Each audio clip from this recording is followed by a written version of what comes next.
Good morning, good morning. It's 8:45 right out. Yan. Hindi ko pa alam kung saan ang route ako ngayon. Pasyal-pasyal lang. At saka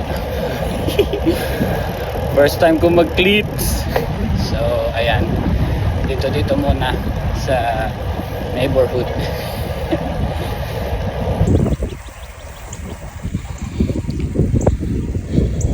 Basa pala. Walang pala kagabi. Basa. Maglilinis pa ng bike pagkatapos. Anyway, punta lang tayo sa town. Lapit lang yung town dito sa amin. Siguro mga 3 miles lang ata layo o 2 miles. Gandang weather. Medyo malamig.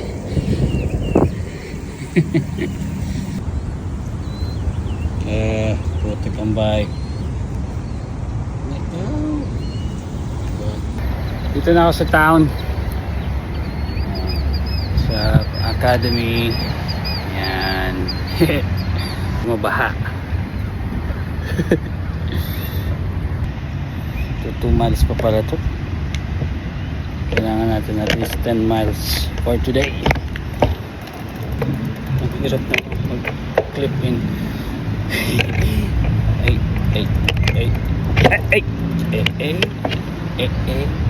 Ay. Yun. Anak.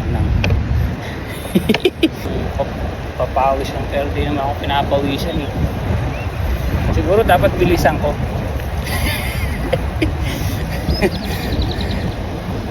Sige. Bilisan ko.